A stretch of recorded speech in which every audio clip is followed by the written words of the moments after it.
access as low as $9.95 a month. Call now and get 2 months of internet service free after paid service. Long-distance telephone toll charges may apply. To check local access, call 800-388-5945. MSN TV service. Easy to use, affordable to own.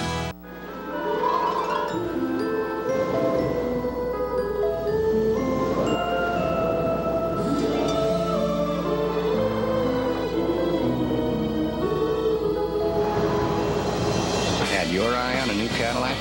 Get into one of our season's best. Cadillac. Breakthrough. Get 0% APR on all 2002 and 2003 Cadillac models at your South Florida Cadillac dealer. Coming up on the CBS Evening News with Dan Rather. Who owns these fabulous estates? Native Americans say they do and want them back. But do they have a case? Eye on America investigates later, right after CBS 4 News. So stay with us. Well, for one dolphin, the most precious holiday gift came a little early. Jason Taylor and his wife Katina are the proud parents of a baby boy. Katina gave birth last night, but this morning Jason was back on the field and is the proud husband and father for the holidays. My wife Katina is, God, she's something else. I mean, people talk about playing through a knee injury and a groin, all man plays. I'm a wimp. She is the toughest person I've ever met in my life. Unbelievable. Wow. That just made him even cuter. I know, if he wasn't cute enough. The only bad thing is, though, for the baby, the birthday's on Christmas, so. Gonna get cheated if you've got a gift. Okay. Thanks a lot, Jill. We'll be right back. Aw. It's the Hyundai Win-Win Year-End event, where you can save thousands over a comparable Honda or Toyota because you win with cash back on 2002 and 2003 models, like $1,000 back on a 2003 Hyundai Elantra, and win with America's best warranty, 10 years, 100,000 miles. But this event ends January 5th, so hurry. Win with cash back, win with America's best warranty. With Hyundai, you win. Now get cash back and 0 money down and 0 payments for 90 days.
Lexus is luxury. And during the December to Remember luxury sales event, get it for less at County Line Lexus and Lexus of Pembroke Pines, 2 of the world's largest dealers. Lease a new 2003 ES or RX loaded with leather, CD, and sunroof for just $399 per month. Sign and drive.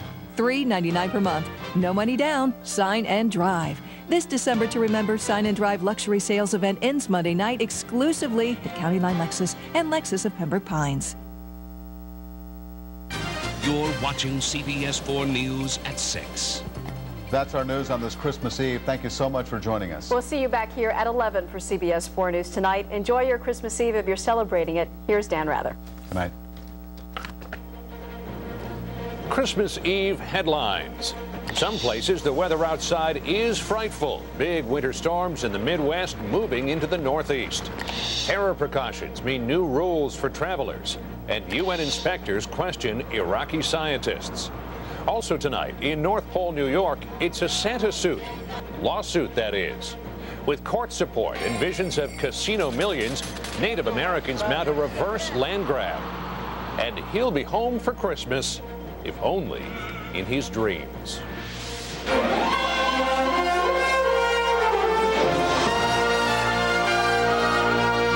This is the CBS Evening News with Dan Rather.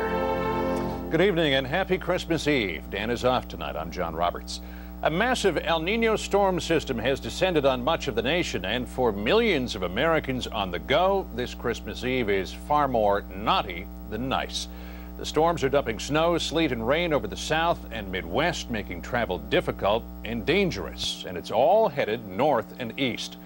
There are a lot of glazed roads, and with flight delays at the airports, plenty of glazed eyes as well.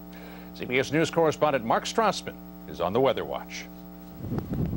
A Christmas Eve killer storm system now batters America's heartland. At least a dozen people are dead. In Springfield, Missouri, 14 inches of snow could fall. In Tulsa, Oklahoma, heavy snow collapsed this store's roof. In Roswell, New Mexico, which owns no snowplows. Panicky shoppers are after groceries, not gifts.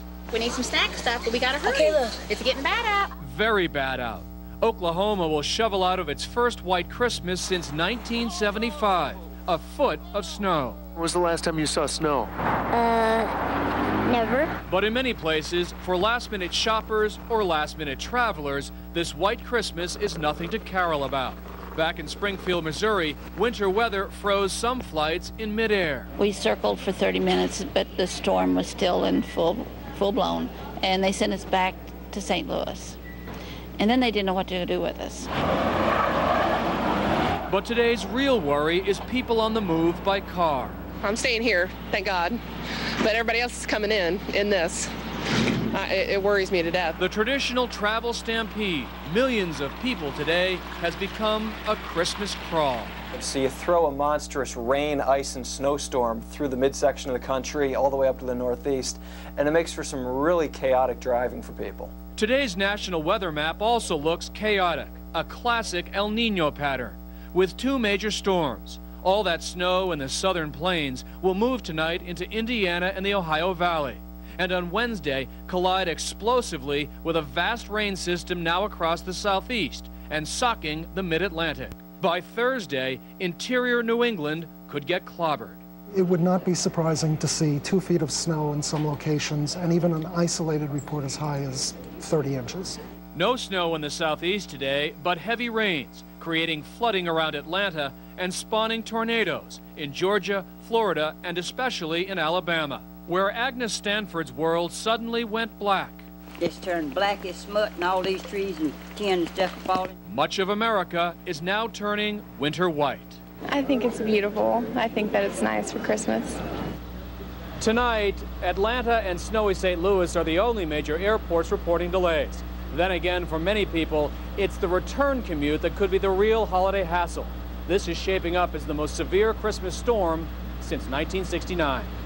John? Mark Strassman reporting live for us tonight from Hartsfield Airport. Mark, thanks. And if you're looking for a white Christmas, here's the latest U.S. forecast map. All of the places around the country that are most likely to have snow on the ground for Christmas Day. Even where Mother Nature is cooperating, holiday air travelers face a range of new obstacles set up this season by Uncle Sam. Security procedures imposed to counter the threat of terrorist attack. And as correspondent Jim Stewart reports, the new rules can take some getting used to.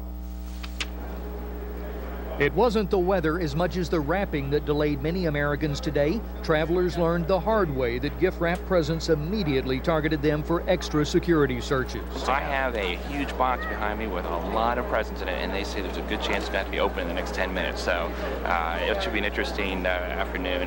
One woman at the Dallas airport had 2 suitcases of wrapped presents. She missed her flight. My whole trip was delayed 4 hours because I was told I could leave my presents wrapped, and believe me, you can't leave them wrapped. Unwrap them. Be careful about your shoes as well. Even a toddler's sneakers are suspect if they have metal parts.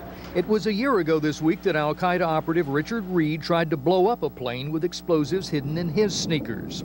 As a reminder of that incident, the FBI issued another warning to local police to be vigilant, although it added, "We possess no information about plans to use concealed explosives against airliners." U.S. officials said they would meet next week's deadline for examining all checked baggage for explosives and are augmenting that with dog teams that will cover other aspects of the airport. Come in here one day and see them in one concourse and they could get dispatched to another concourse or a vehicle that's left unattended at the ramp, or maybe be able to go over and search a particular aircraft. Officials say they have detected nothing in terrorist communications that would predict an attack inside the United States during the holidays. For the moment, the greatest threat seems to be aimed at Allied and American targets overseas. Officials admit, however, they can't be certain of that.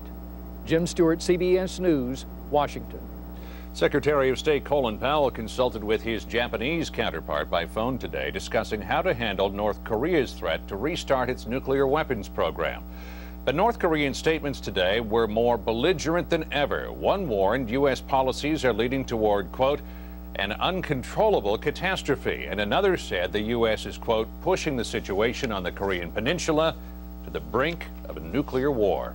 At the other end of the so-called axis of evil, Saddam Hussein predicted today the United States will suffer, quote, a great shock when United Nations arms inspectors expose its lies about illicit Iraqi weapons programs.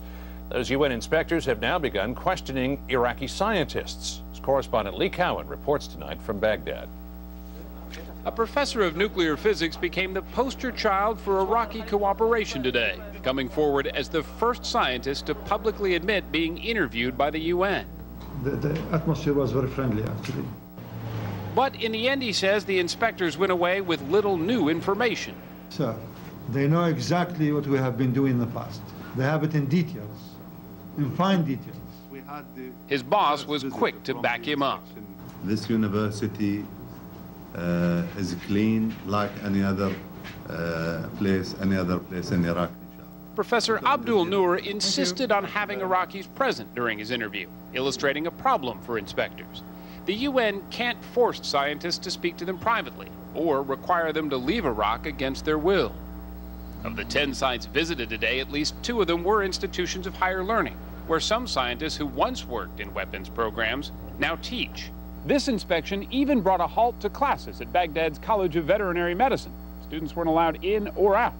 The guards claimed that was at the request of the inspectors themselves. Although students were angry, many said if the inconvenience prevents war, so be it. It was a theme echoed tonight at Christmas Eve celebrations all around Baghdad. For a country so used to war, on this night at least, some Iraqis found the war of words drowned out by songs of peace. Lee Cowan, CBS News, Baghdad. Following holiday tradition today, President Bush telephoned American servicemen and women serving overseas. In his call from Camp David, the president offered the nation's gratitude for their sacrifices. Also today, Santa arrived with a bag full of gifts for Marines stationed near the Iraqi border in Kuwait. And at candlelight ceremonies in Afghanistan, soldiers at the Bagram Air Base sang carols, thinking of loved ones back home. In the West Bank, the town of Bethlehem lies more still and quiet tonight than it has in many Christmases. Dark, somber, and surrounded by Israeli tanks. CBS News correspondent Kimberly Dozier went to the traditional birthplace of Jesus. Here's what she found. Christmas in Bethlehem with little to celebrate. After more than 2 years of curfews and crackdowns, midnight mass is a time to pray next year will be better. Earlier in the day, Israeli troops lifted their latest curfew, imposed after another Palestinian suicide bombing. Everyone here thinks the soldiers will be back. The community believes they're paying too high a price for Israel's battle with Palestinian militants. Refusing to pretend this is a normal holiday, they left Manger Square bare of lights or Christmas trees. Even solemn processions were colored by the conflict. The guest list was also political. Israel banned Palestinian President Yasser Arafat from attending Mass here for a second year in a row, claiming he's done nothing to advance peace. Also missing tourists. Each Christmas, fewer come. I was here 3 years ago, and it was packed.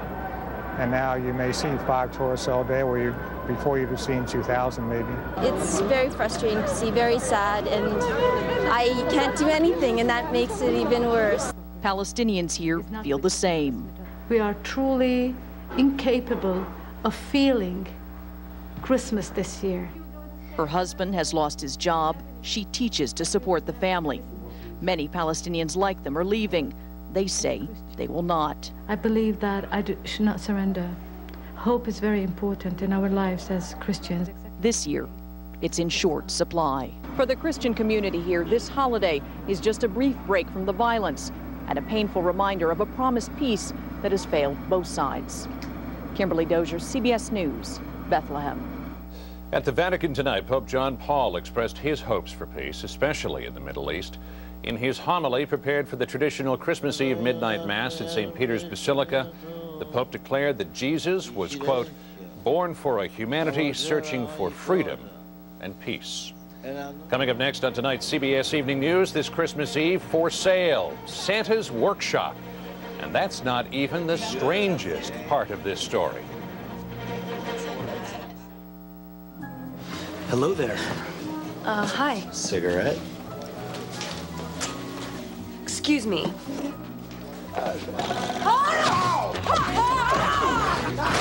Now a new patch from Nicotrol has all the strength you need to help beat cigarettes one craving at a time. And with Nicotrol, you're twice as likely to succeed than with cold turkey. Nicotrol patch? The new Nicotrol step-down patch helps beat cigarettes one craving at a time. We're here showing folks how a packet of Hidden Valley Ranch changes spinach dip into ranch spinach dip. I like it. Really, it's different. And changes